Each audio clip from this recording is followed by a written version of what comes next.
Supposons maintenant une particule qui se déplace sur une trajectoire incurvée, représentée ici en noir. Le corps a un module de vitesse qui varie et bien sûr la direction du vecteur vitesse va varier puisque la trajectoire n'est pas rectiligne. Dans ce cas, il y aurait une accélération tangentielle et une accélération normale. Alors, l'accélération totale de la particule pourrait être décomposée en deux. Une accélération tangentielle qui mesure la variation du module du vecteur vitesse plus l'accélération radiale qui mesure la variation de la direction du vecteur vitesse. Et l'accélération rondée sera la somme de ces deux. Alors, pour une particule qui se déplace sur une trajectoire incurvée, le vecteur accélération peut être décomposé en une accélération tangentielle plus une accélération radiale. L'accélération, dans le cas où vous avez un mouvement circulaire à vitesse constante, l'accélération radiale, psamia, accélération centripète, comme nous avons vu dans le modèle qu'on a expliqué dans la partie 4.4. Alors, l'accélération tangentielle provoque le changement de la vitesse de la particule et l'accélération radiale provient du changement de direction du vecteur vitesse. Comme vous le remarquez, l'accélération tangentielle, elle est toujours tangente à la trajectoire, laquelle هي على طول بالdirection du vecteur vitesse, et l'accélération radiale, elle est toujours normale à la trajectoire, elle est toujours normale au vecteur vitesse. Alors, le sens de l'accélération كيف بيكون حسب si la vitesse de la particule augmente ou la vitesse de la particule diminue. OK? Alors, l'accélération totale est la somme d'une accélération radiale plus accélération tangentielle, où l'accélération tangentielle mesure la variation du module du vecteur vitesse, elle est égale à dv sur dt, et l'accélération radiale, ou bien l'accélération centripète, on la nomme centripète dans le cas d'un mouvement circulaire, elle est égale à v2 sur r.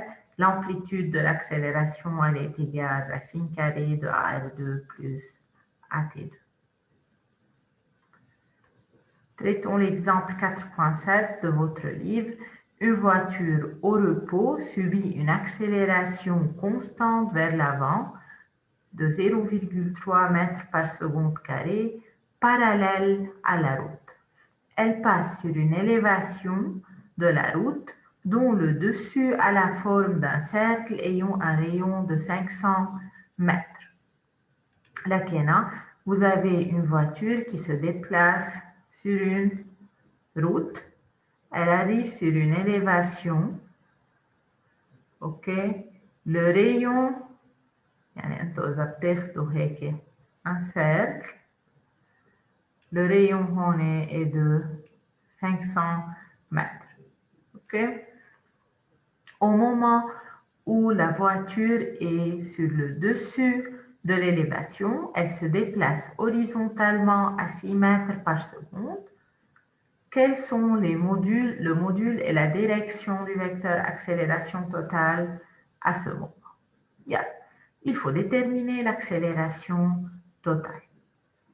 OK. Tout d'abord, on peut calculer le module de l'accélération radiale. On peut diviser l'accélération totale en accélération radiale plus accélération tangentielle.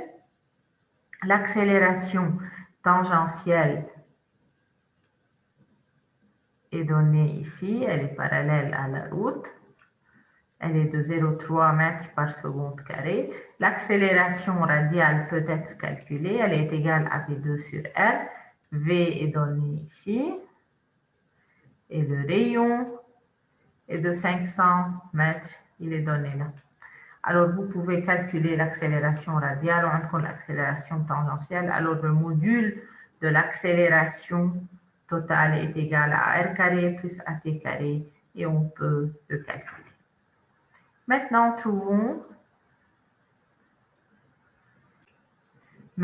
trouvons la direction de l'accélération. On a trouvé son module, trouvons sa direction. On peut trouver sa direction par rapport à l'axe اللي هو tangent à la trajectoire. Qui est dans la même direction que l'accélération tangentielle. Et maintenant, l'accélération tangentielle parallèle à la route, on peut la représenter par ce vecteur. On arrive, l'accélération radiale est perpendiculaire à l'accélération tangentielle, مع le module de AT ou مع le module de AR. Alors, je peux déterminer l'angle phi et déterminer la direction de l'accélération totale. OK? On sait pour un vecteur A, si vous avez AXI plus AYJ, on a déjà parlé de ça dans le chapitre 3. Tangente phi, c'est AY sur AX. Alors ici, pour déterminer phi, on peut calculer tangente moins 1 de AR sur AT. OK? Et vous pouvez trouver l'angle phi. Alors, vous savez maintenant la direction qui fait un angle phi avec l'accélération tangentielle et vous savez le module. Alors, vous pouvez tracer le vecteur accélération totale.